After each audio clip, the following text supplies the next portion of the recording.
So, well, it's three. We begin with our today's webinar. Good afternoon, ladies and gentlemen. Throughout your life, you have learned many lessons that have changed the way you think, act, and live. But no matter how valuable the lessons are, it is not fun to learn it the hard way.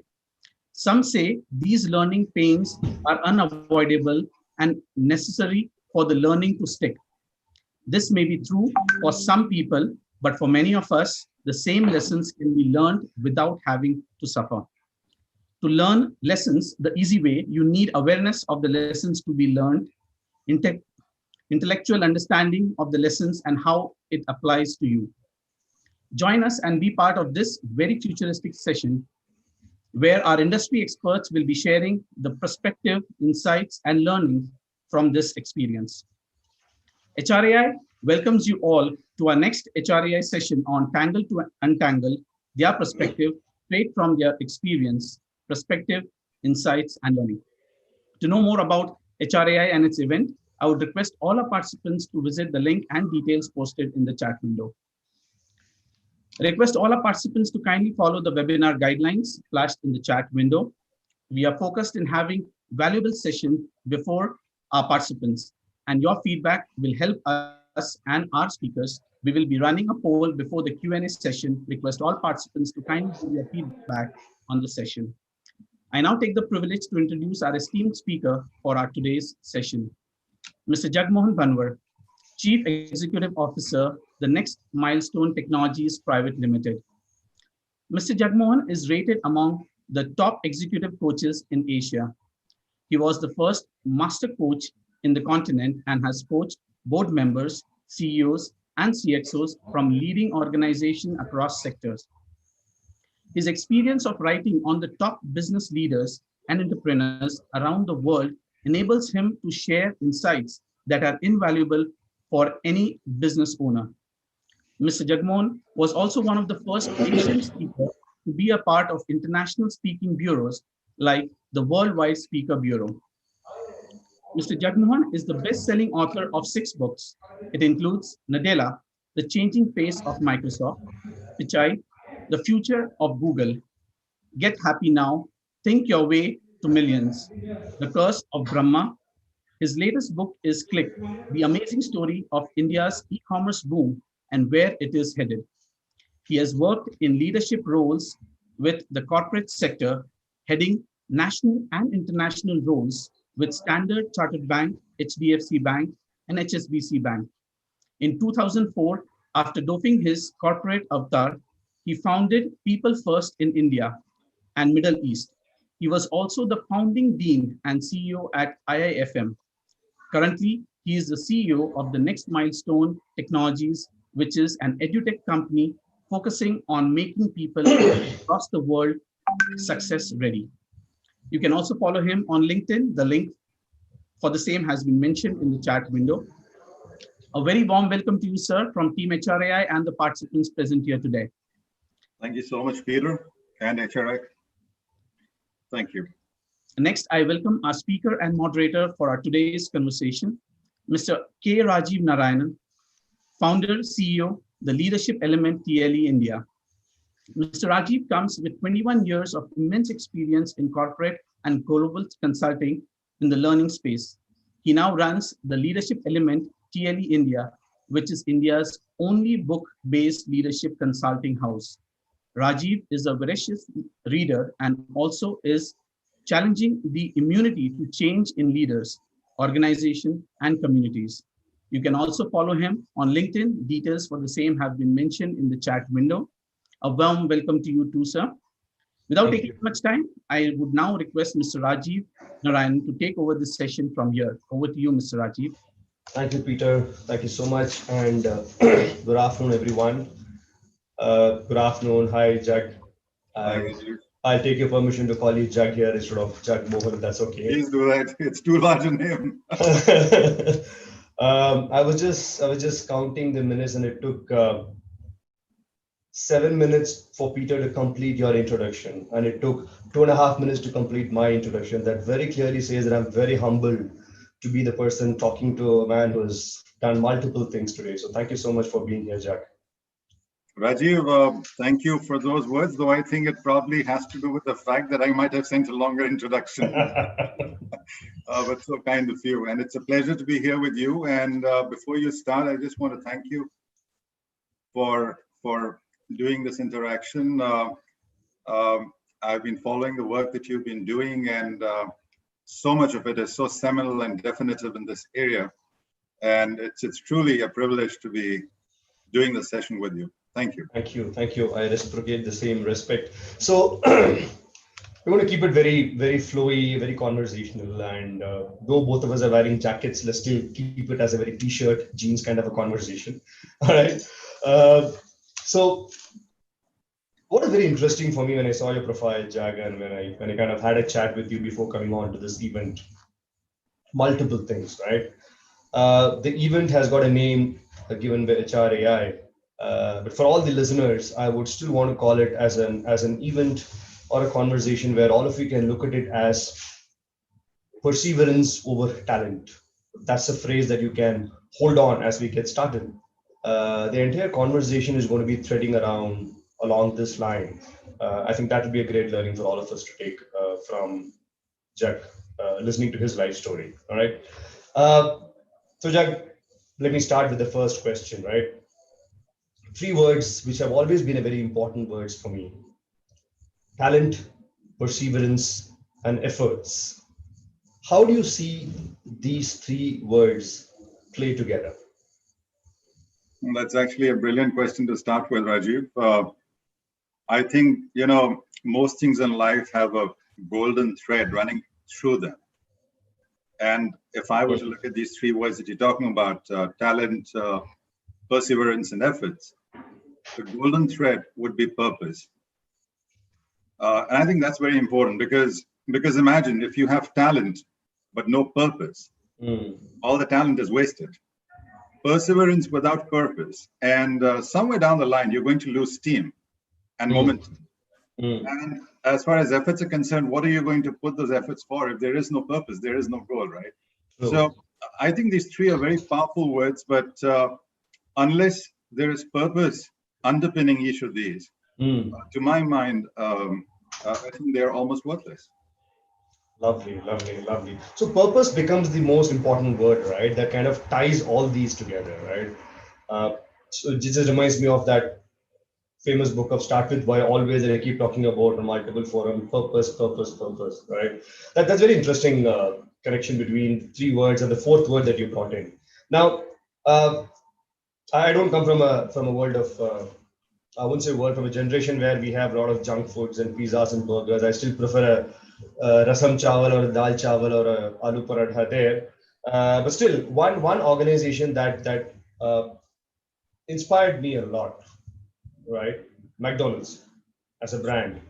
And all of us know the story of the brothers. They started it off, and then how Ray Kroc took it up and made it a huge commercial success and an enterprise as against just a stall serving burgers. I come from a total quality management space to understand the importance of processes that they have laid across the continents. Now, Ray Kroc comes across as a successful businessman, but also quite an adamant and an aggressive guy that all of you would know of. If not, you should go and watch this movie called The Founder on Netflix about Ray Kroc and how did he create McDonald's as an enterprise. He very clearly says, and quite an audacious statement, he says, persistent and determination alone is omnipresent. He gives no importance to genius. He says talent and genius will not. It's just persistence and determination. How do you interpret this when you rewind your own life, Jack? That's interesting. By the way, McDonald's is going to bankrupt me one of these days with both the kids, going there. But jokes apart, take a situation, let's say if talent is inborn, right? And mostly when we refer to talent, we say it's inborn. Capability can be nurtured. So let's talk about inborn talent and what's happening here. You've not earned it, right? It's either genetics or it's God-gifted. So what are you doing about it? If you don't hone your talent, it's going to be lying dormant, right? Yeah. And to hone your talent, you need to have perseverance. True. I think that's probably where Ray Kroc was coming from. That talent by itself means nothing, right? The same thing with genius. So when I look at genius, I'm saying, okay, here's a person, man, woman, child, who has an unusual talent for something, an exceptional capability to do something. But the same thing with genius. Genius, without being put in the right direction, it is not going to earn anything. So genius without perseverance, without effort, without direction is a big fat zero. Absolutely. And look at the other side of it. If genius is not headed in the right direction, and that's where the term evil genius comes from. So for people who've been reading Superman, you have Lex Luthor, right? Yeah. That's the most devastating thing of all. So when I look at these three terms, talent, genius, perseverance, I'm saying fundamentally one purpose is very important. Yeah. Right? With that comes perseverance. And then you need the right intent, because without these three things being aligned, you could have talent, you could have genius, it's not going to get you anywhere. So how did perseverance play out in your own life, Jack? And you have worn multiple hats. Sure. Right? You have been an author, you have been a corporate person, you've been an entrepreneur, you're a father, you do a lot of things across multiple facets of your life. How does perseverance play out? That's first part of my question. The second part of my question is, if you had held on to perseverance and purpose, which is what I understand, did all this happen by design or default? Okay, those are two very, very large questions there. So I'm going to try and pick up one of those first. So perseverance in my life, let me take two examples. So, since 2004, I've been an entrepreneur. I left my banking career in 2004.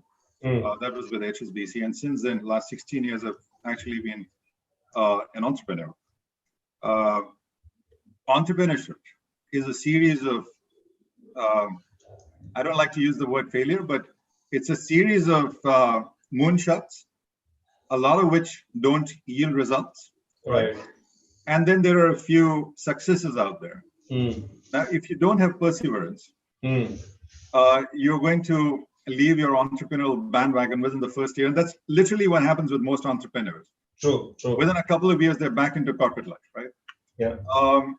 For me, the first 10, 11 years were very tough. But if I look at my current business, which is the edutech company that I run, we've been at it for about 4 years. We've been trying to build a product which takes mammoth energy and manpower to build. We've done it bootstrapped. And there have been at least a dozen instances I can think of when we were ready to throw in the towel and, say that, okay, it's just not going to happen. And that's where perseverance comes in. Right. And you say, okay, have I done enough? Now, when that question comes up, that's where purpose comes in. Because if your purpose is weak, if you're in that business for just money, or if you're in that business for just the glory, no amount of perseverance is going to work. But if there is a very deep-seated purpose, right, then the perseverance happens automatically. And I think that's what's happened with most of us in our team. True. Most of my colleagues have gone without salaries for months, years, actually, last 3-4 years. Nobody's taken money home. We were suddenly beginning to see the rainbow around February this year. And then you know what happened? Yeah. And suddenly we were asking ourselves, I mean, has all that work been in vain? And should we just, drop dead here? And that's again where the perseverance came in. And we went ahead with stuff. We obviously cut down on a lot of expense, but we continued. And that's where the magic started happening, because new customers started coming in, investor interest started getting generated, and we suddenly started seeing traction. Now, if you look at it from the outside, it looks like a lot of stuff is happening now. Right. But as an entrepreneur, you're looking at what's been happening for the past 4 years, and you're saying that's perseverance. And that perseverance has happened because of the purpose. Right. So I don't know if that answers your question, but that's one. The other example that I could possibly take is, my childhood has been a pretty exciting one for me. Grew up as an army kid, and life was always good.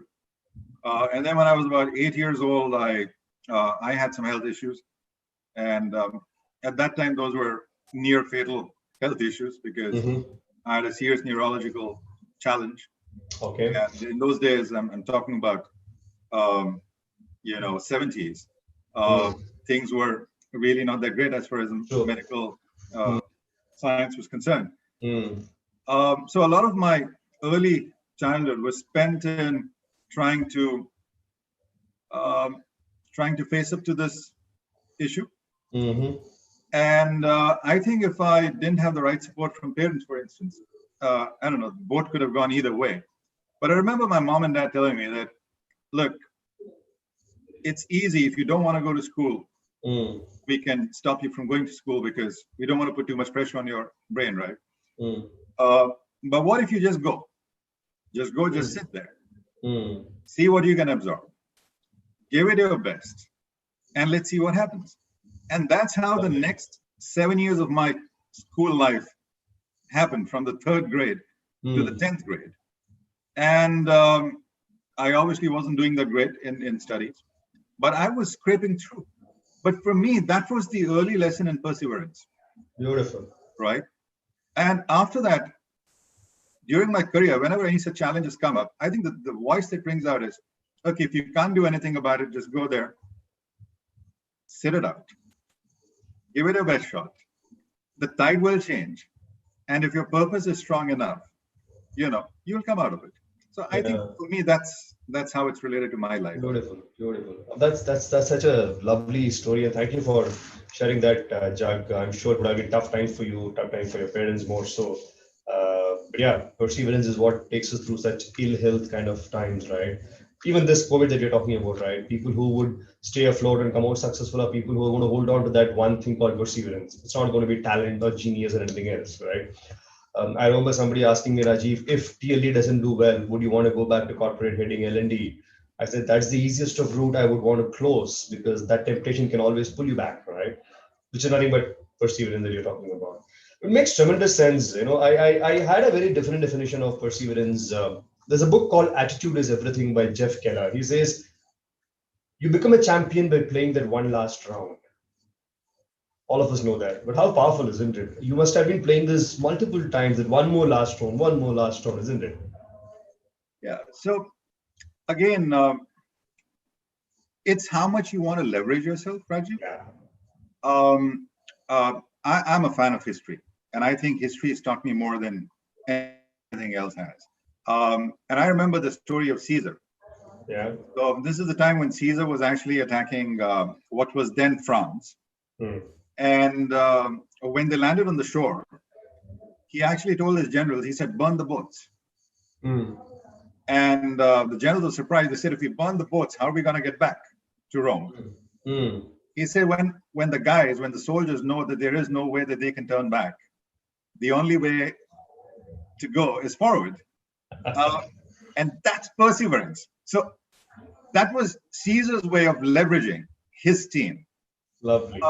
I'm saying there is a Caesar within each of us, right? And forget Caesar, there is a Jagmohan, a Rajiv, unique individual within each of us.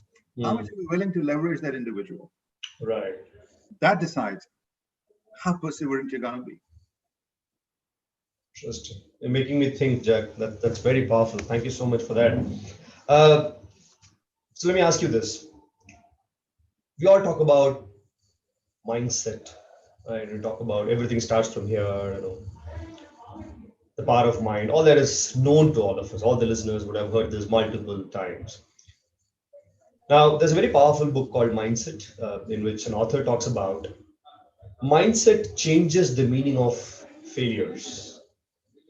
And he also says mindset changes the meaning of efforts. How do you interpret this, and how has this helped you in your own growth, Jack? So, Rajiv, as I said earlier, I don't like the word failure. I know it's semantics, but I don't like it, because most of us, when we think about failure, it's like it's the end of something.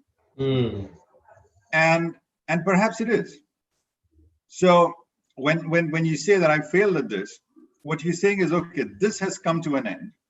Right. But if the mindset is that if this has come to an end and you're gone, you are not going to get onto the bandwagon again, which means, but if the mindset is, okay, this has come to an end, but this means it's also the beginning of something else. Now that changes your entire worldview, right? Right. So for me, when I look at, let's say, my life or lives of way more successful people than me, I'm saying your view of failure defines how you deal with it. It's not the failure that gets us down. It is stupid to assume that we will go through life without, failing. We are bound to fail thousands of times. It's how we deal with that failure. Right. Just gonna decide what we're gonna do about it, what we're going to make of ourselves. So, for instance, I started 4 businesses after I moved out of HSBC. I started a media company. At one point in time, the media company was doing brilliant. And then, I got into the education business, and that was booming for us. And my focus on the media company was shaky, and that entire enterprise came down. Now, when I look at it, I'm saying, okay, I failed, but that's great. I failed because that was not really my purpose. That's not what excited me. And therefore, I had no business being part of it. But does that failure define me, or what I do with the rest of my enterprises defines me? Right. So that's the difference. I've been talking to a lot of entrepreneurs. When I wrote the book Click, in fact, it was co-authored with my wife Komal, and we interviewed hundreds of entrepreneurs. Eventually, we settled down on 8 entrepreneurs, 8 companies that we wrote about. And the defining characteristic there was not how brilliant their idea was or how smarter they were than the other guys. It was how perseverant they were. Right. And how they were able to walk past their failures. Right. So for me, I think what you just said, mindset about failure, that's very powerful, because how you look at failure can define how you deal with failure. Right. It's like self-esteem. Yeah. My image of myself defines how I feel about myself. True. Right. So if you call me an ass, whether I'm going to get pissed off at you or smile at you is defined not by what you said, but how I actually think of myself. If I think I'm an asshole, I am going to be pissed at you because you're just putting a mirror up to me. True. But if I don't believe that about me, nothing you can say is really going to bother me, right? Absolutely. And the same with failure. Lovely. Your other point was about efforts. I think when you're looking at effort, you know, there is a fixed mindset and there's a growth mindset. Yeah. So when you look at fixed mindset people are saying, okay, this is how it is, and therefore it cannot change. A growth-oriented mindset is saying, okay, this is how it is, but this could change. Yeah. Capabilities can be developed. Things can get better. Now, if that is your view of things, that means you are not going to stop your efforts just because something is not working out right now. Right. You are going to persevere with it. So I think when I look at efforts and mindset, for me, the mindset is everything. I think what sustained us as an organization over the last 4 years is not because we have the smartest of people. What sustained us is that we've been able to hold each other as a team and say, okay, look, even though things are not going down too well, what we can really do is keep putting in efforts and, you know, deal with each failure as it comes and look at it as an opportunity to do something better, do something different. Correct. Very well articulated, Jag. In fact, while I was thinking about the title called Perseverance Over Talent, I was reminded of a very powerful statement that kind of made me look at the word problem completely 180 degrees. And I had not heard about the definition of this word like this earlier. Well, I don't remember who said this. This was told to me by someone. They say, problem is just a situation for which you are yet to find a solution. I said this was marvelous. It pulls out the entire derogatory meaning, if at all the word has, and just gives you possibilities, isn't it? Yeah. And the moment they say yet, that yet is nothing but perseverance. So beautifully, I was just reminded of that when you were talking about the mindset to stay perseverant. Yeah. Uh, it's also perspective, isn't it, Rajiv? So I know when I was 8 and I had to deal with that. For many years, the question that kept ringing in my head was, why do I need to go through this, right? Right. And then as you grow older and you see so much more happening around you, and somewhere the question changes to, there's so much more going on around you. And is this really as big a problem as you thought it is? Right, right. And I'm not trying to dilute what I went through or my parents went through or people with similar health issues go through. All I'm saying is it's about perspective. Things are always better than they appear.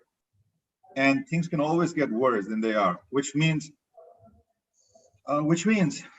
you need to have perspective if you want to wait past them. And we are not taught this in B schools. We are not taught this in our organizations. We are not. But I think that's really where the lessons are. Lovely, lovely. All right, so let's take a twist from this heavy conversation and go to a little bit of fun. Tell us a little about your school days and college days and two very fun instances that you remember. Besides the fact that you have a lot of girls running around you, the handsome man that you are. Well, I'll take that with a pinch of salt, but thank you very much, Rajiv. That's utter bunkum though, but well, it sounds good, so we'll let that go. No, I think school for me was just a safe place.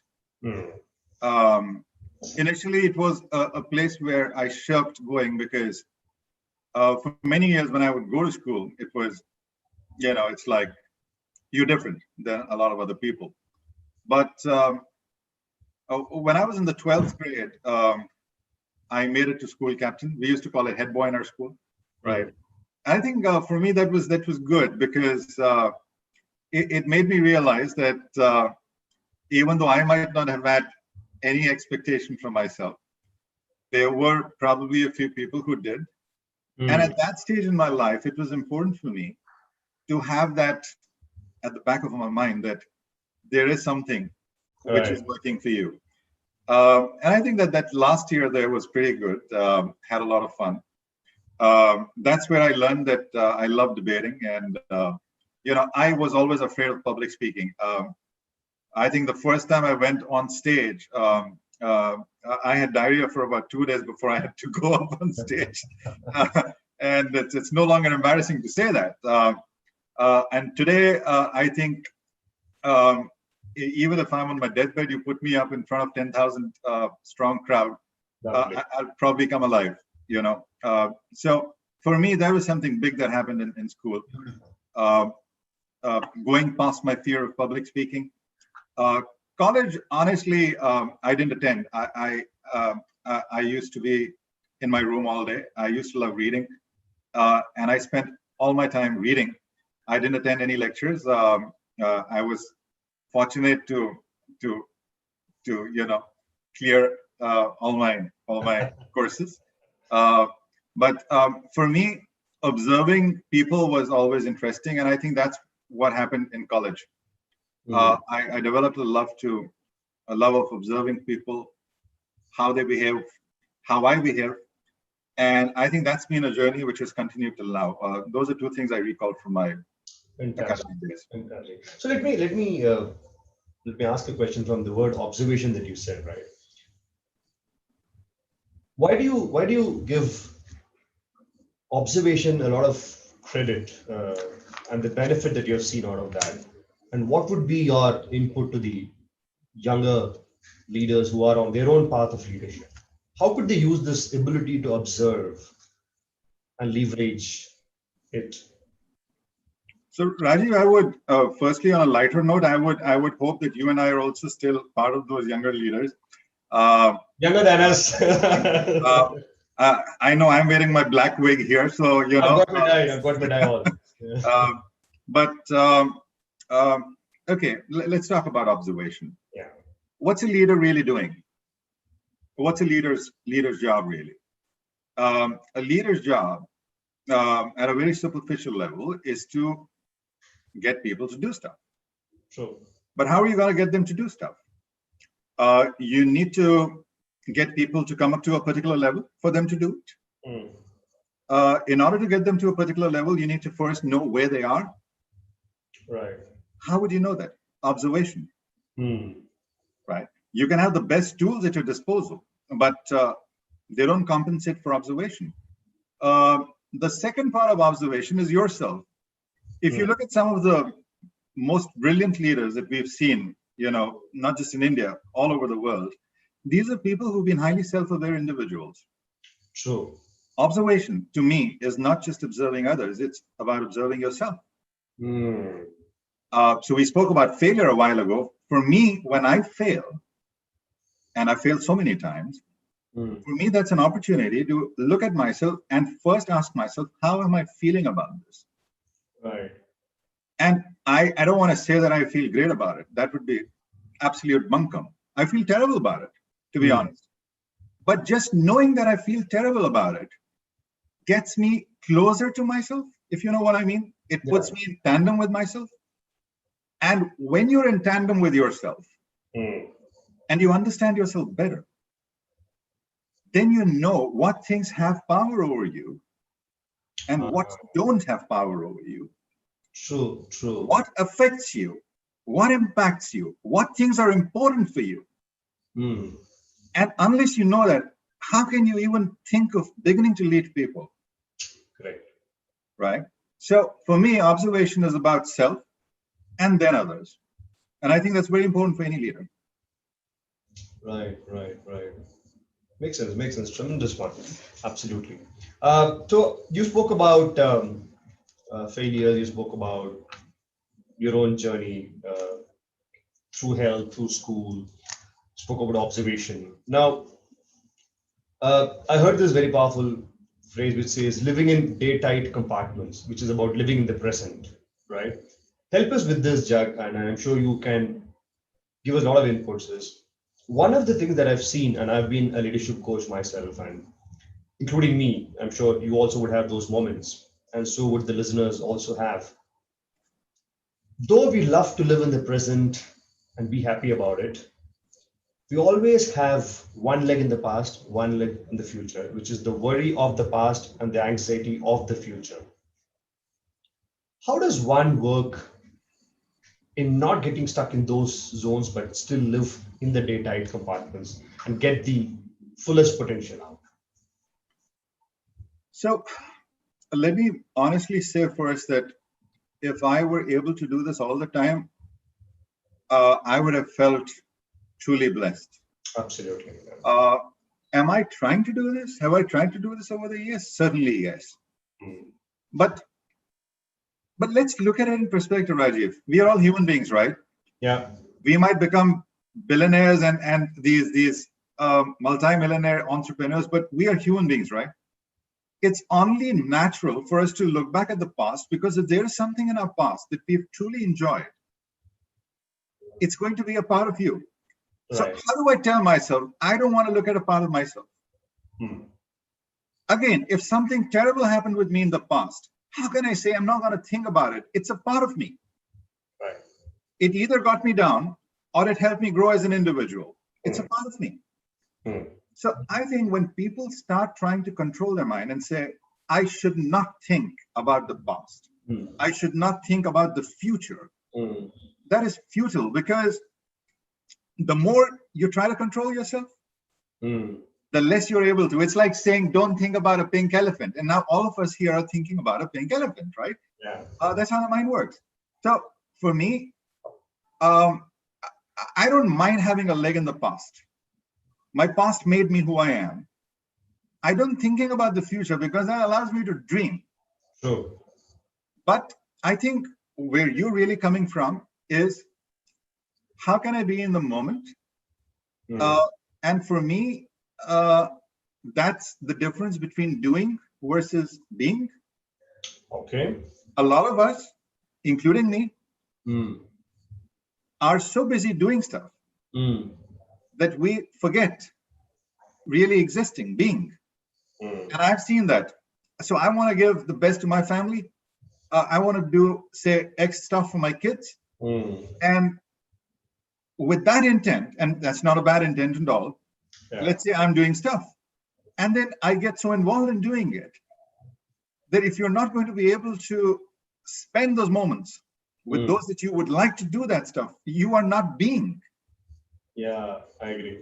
So is there a solution to it? I don't know. But the way I deal with it is, when I do something, I like to immerse myself entirely into it. Okay. Which means, Rajiv, if you and I meet over a cup of coffee, then that half an hour is just going to be you and me. And the coffee. And the coffee. And maybe some food, right?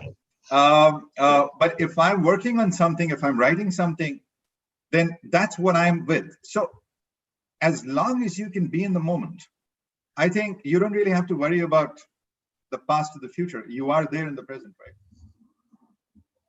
True, very true. Makes sense that you cannot disassociate yourself from the past, because your present is an extension of your past, and your future is going to be an extension of your present, which is understandable. But again, from a perspective which you rightly answered, is live the moment, not unnecessarily have the thoughts of the past, of the future, eating off the moment that you're living, isn't it? It doesn't just make sense. Then you don't know which coffee, which powder, which cup, which place, which Rajiv. You just somewhere, right? Doesn't make sense. So इसको राजीव थोड़ा सा corporate से बाहर ले जाते हैं. बिल्कुल ले जाते. Because at the end of the day, most of our life is spent with people that we care about. बिल्कुल, बिल्कुल. You know why it pains people when somebody close to them is no longer there with them, or is never going to be with them again? It's not the fact that that person is not going to be there with them. It's the fact that they were not able to do stuff for them whilst they were there. It's the stuff that you were not able to say to them whilst they were there. That's what pains you. Beautiful. Right? If you have been in the moment with those people, every time of your life, whether they are there or not there, you will still feel their loss. Sure. But the regret won't be there. And that's the difference in being versus doing. Beautiful.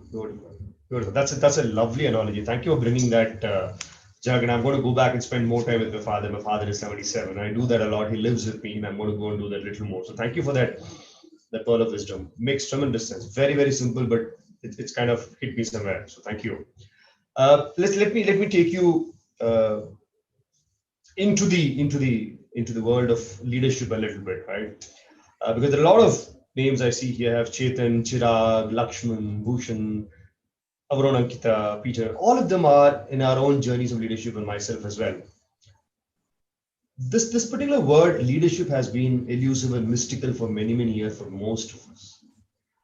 I'm going to leave all that MBA jargons aside. I'm going to listen. Leadership.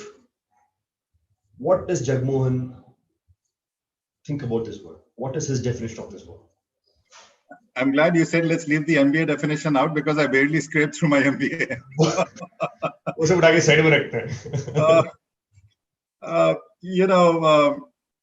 There are two ways of looking at it, Rajiv. One, I'm tempted to say that I might be the right person to talk about it maybe after a few more years, because I'm still on that journey of learning. But if I look at it the other way, there is nothing to learn or teach in leadership. Right. It's as simple as water, right? Look at how easy it is to lead. And these are not leadership concepts. These are human concepts. One, do right by people. If you're doing right by people, if you are being fair to them, if you're being respectful to them, that in itself is huge. And I don't mean you need to try and be nice to people, or you need to try and be respectful, because if you're trying, you've already lost it. Yeah, and that will be visible that you're making an attempt. Right. So you need to believe inherently that it's important to be fair or be respectful to people, irrespective of their gender, their caste, their level. Right. So that's one. Two, I think as a leader, I would give a lot of importance to giving feedback to people.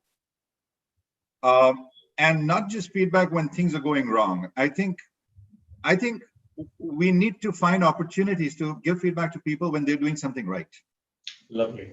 You know, because if you can tell them what they're doing right, you're centering their attention on what they're doing right. They repeat those behaviors. Correct. Right. And we've seen that with children too. True. What you focus on is what the child is going to do. So, and it doesn't mean that don't tell them where they're going wrong, but don't let that be your focus. And whilst you're giving feedback, be open to receiving that feedback.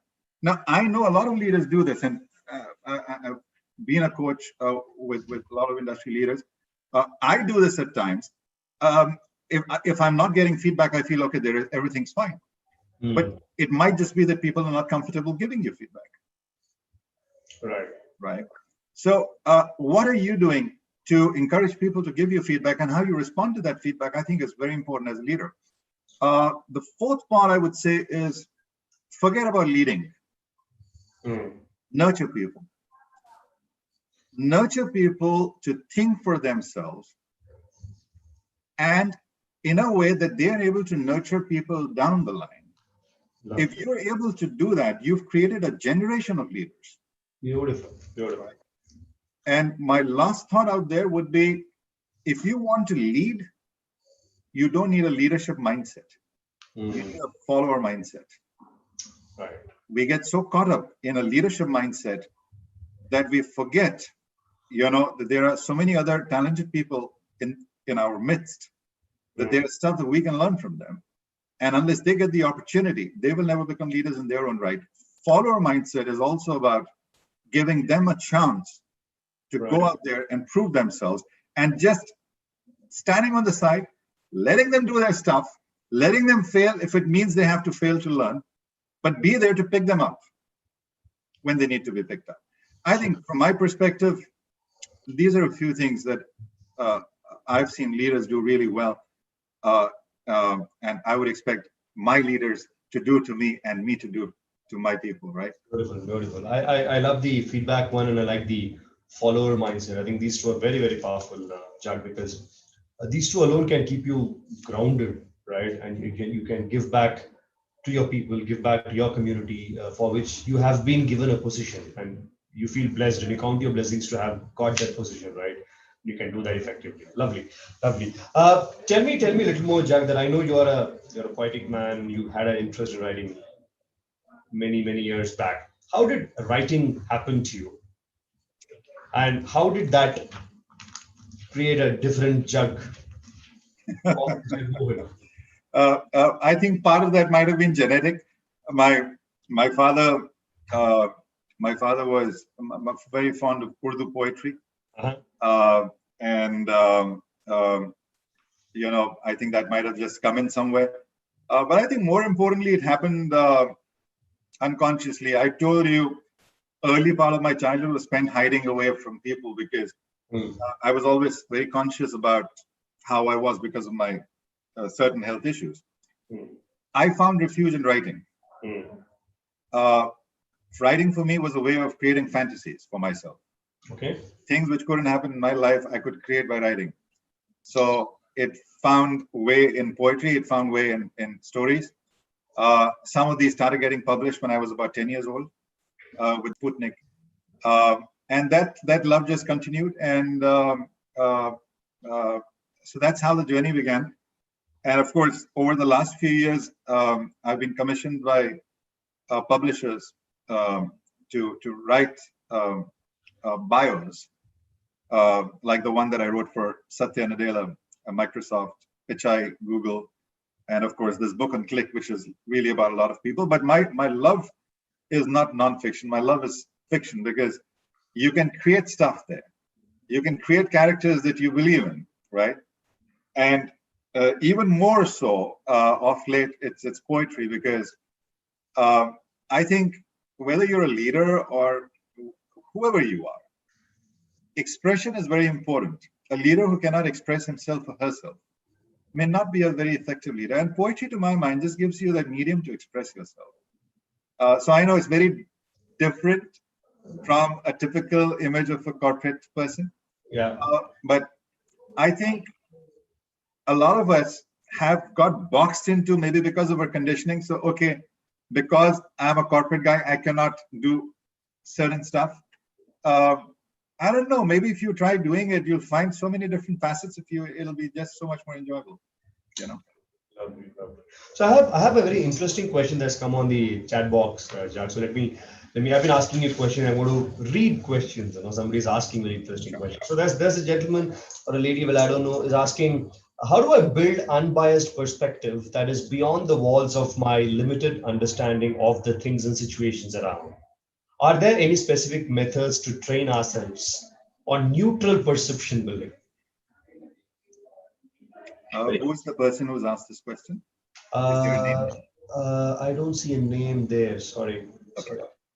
So let me try and answer this slightly differently. And if the concerned person is not satisfied with the answer, I'll be happy to try again. So I'm looking at it from my perspective, and people around me, other leaders. Mostly everyone is biased.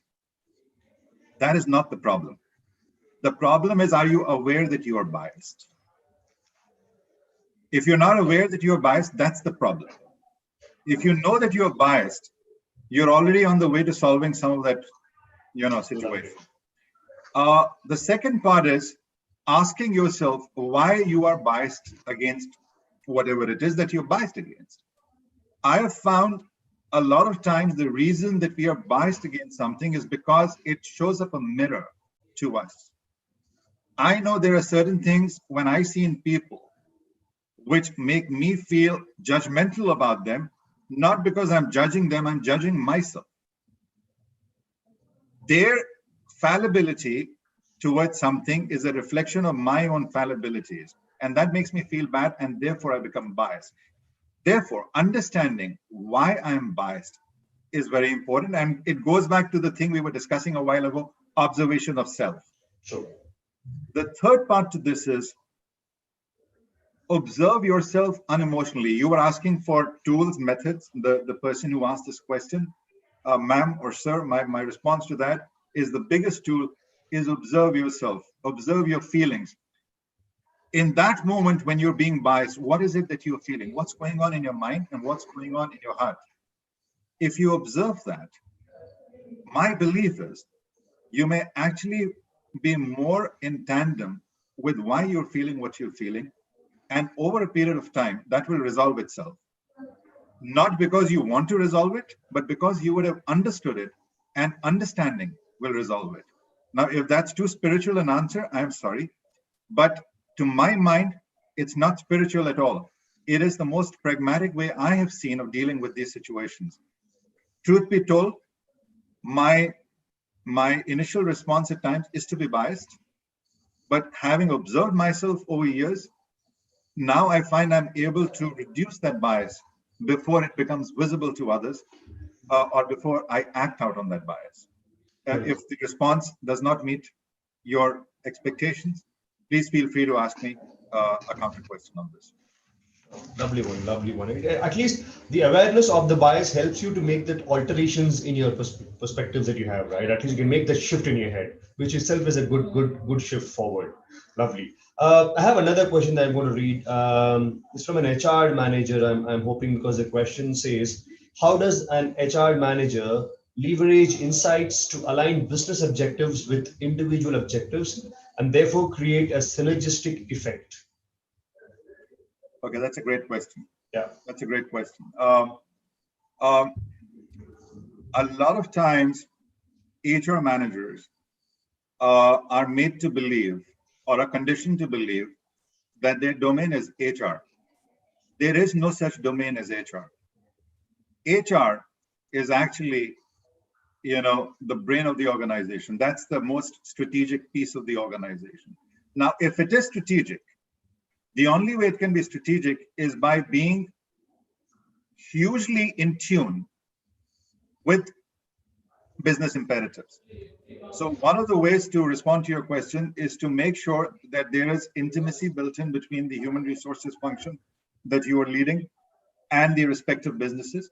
I know in some organizations there are HRBP functions which do that, but even if that be so, there is nothing stopping an HR leader or manager from actually engaging deeply with the business side of the organization to understand their imperatives.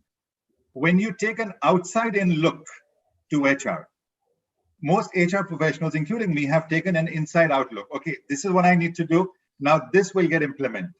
But if you take an outside-in look, what is required to drive business forward? What is required to take the organization ahead? And then you work backwards. You will find that whatever initiatives you come up with will be way more strategic, and you will not find too much of a challenge in getting ownership from the business side for those, right? So you as an individual, your function and business, all three therefore need to be aligned and engaged. Perfect. I think it makes tremendous sense. The in-out approach than the outside-in approach, that shift could really help. I like that what you said, Jack, that in HR, actually, there's no function at all.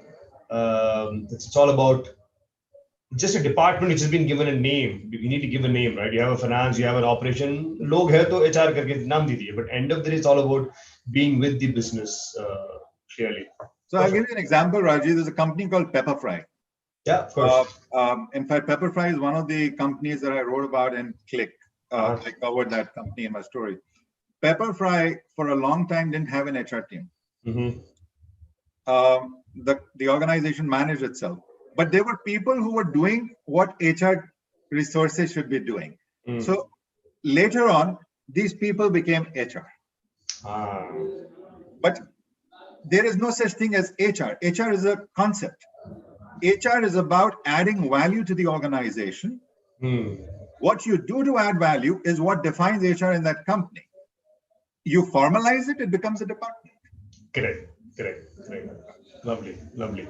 All right. So tell me, Jag, you have 5 more minutes. So I'm going to ask you one interesting question. What is your me time other than reading, writing, and playing the cap of a CEO running the organization? What's your me time?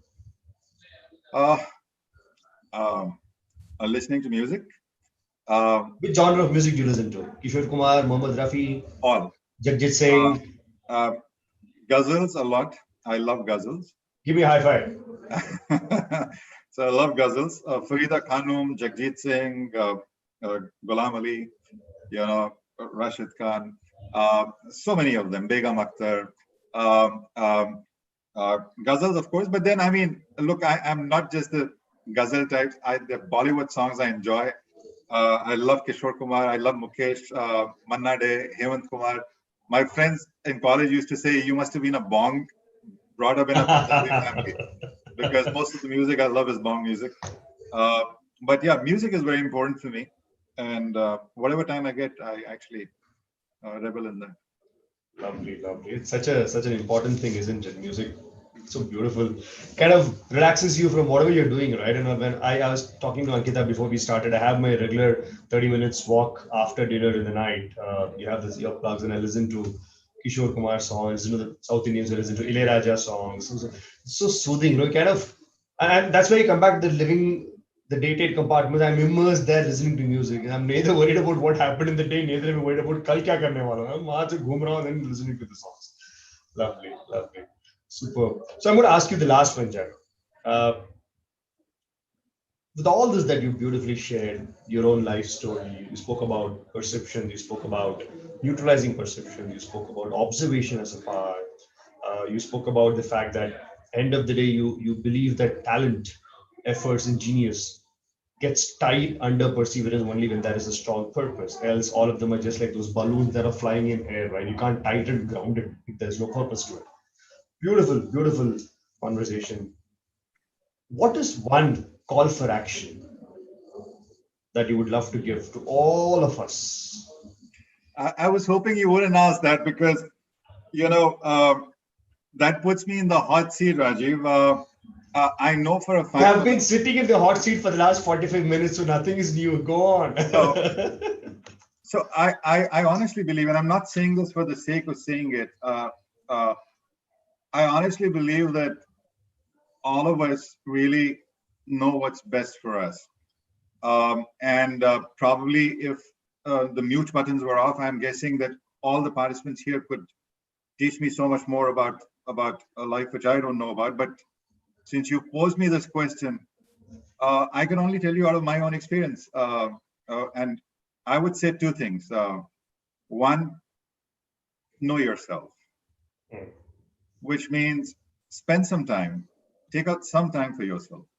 Doesn't have to be every day, maybe once a week, maybe once a month, half an hour, 1 hour, when you can just be alone with yourself. Make sure there are no dangerous implements in the room when you're alone. And just random thinking.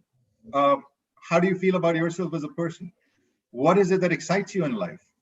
What would you want to be doing for the rest of your life every day? Lovely. Who are the people whom you would want to spend that time with? So that is very important because that then sets the path for you for the rest of the week, rest of the month. Beautiful. Okay? The other thing is to maybe ask yourself, have you defined your purpose yet? Have you found your purpose yet?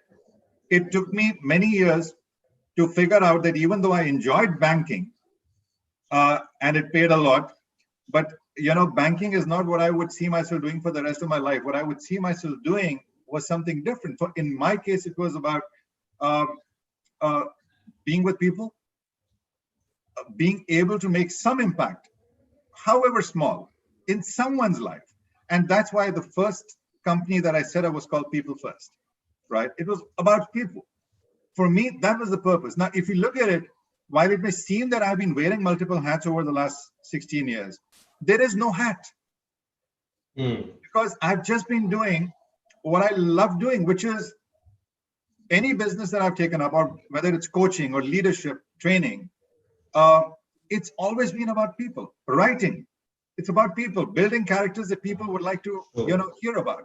So my last call would be, ask yourself, what is your purpose? What is the one thing you would want to do for the rest of your life? Sure. Are you doing it? If not, when would you want to start doing it? Yeah, and that's about it. Yeah, that's it. Lovely, lovely. Thank you so much, Jack, for saying that, because though I'm the moderator for a moment, I'm going to flip the cap and talk like the guest of the event. And Peter gave me the permission to do that.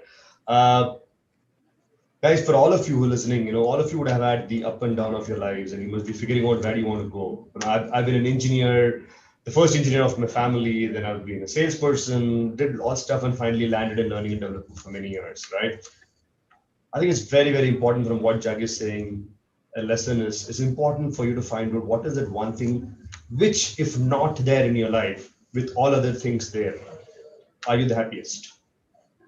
What is that one thing which not there and other things there, are you the happiest enjoying it? Ask that question. Depending on the resounding answer that you get from within, chart your next course of action. And I would recommend, because I run a book-based leadership consulting house, there are two books that I would definitely want to recommend based on what Jack said as a call of action. Guys, go and pick up this book called The Flow by Mihaly Csikszentmihalyi. Just write The Flow on Google, you'll get the book. Another book called The Mojo by Marshall Goldsmith. These are two books I would strongly recommend all the young leaders and budding leaders to read. It will help you to find out what is that one thing that you want to do in life. And when you find that, 100% of your passion, 200% of your potential, all the MBA jargon that you're learning would come out automatically. So that's what Jag is talking about, finding that one thing. Thank you so much, Jag. That was an intellectual conversation. That was very, very flowy. Thank you for answering all those questions so patiently. It was a lovely, lovely conversation. I thoroughly enjoyed it. I thoroughly enjoyed it too, Rajiv, and thank you so much for being the moderator on this one. Couldn't have been more privileged. Thank you, Peter. Thank you, HRAI and the other organizers, and all the guests who took out time. Thank you so much. And I hope that Rajiv and I have been able to add some meaning, through this. I love being here. Thank you. Lovely. Thank you everyone for being here. Thank you, Ankita. Thank you, Peter. I hand it over to you, Peter, to close it. Yeah. So indeed, a great, insightful conversation. So before we conclude with this conversation, we would like to take feedback from our participants. So we'll be running a poll right now, and would request all the participants to kindly share your feedback on our today's session.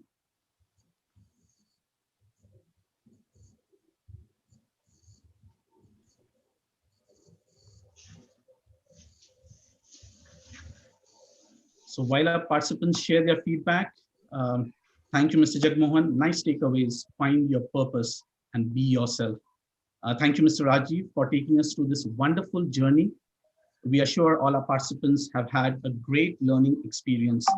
Before we conclude with our today's session, we would be also intending to thank all our association members, that is Geisha, LinkedIn Local, India, and NASSCOM COE for supporting HRAI and its event. To know more about these associations, request you to kindly visit the link provided in the chat window.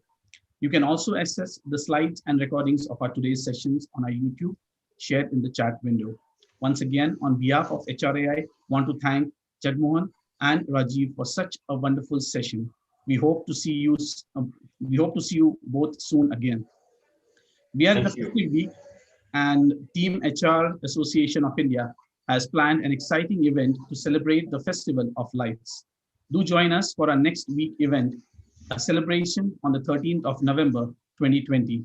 Request you to kindly register for this event at the link mentioned in the chat window. Till then, see you soon. Stay safe, take care, and bye for now. Thank you. Thank Wish you. all of you a very, very happy Diwali.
Shyam, we can now conclude with the webinar. Okay, thank you. Thank you.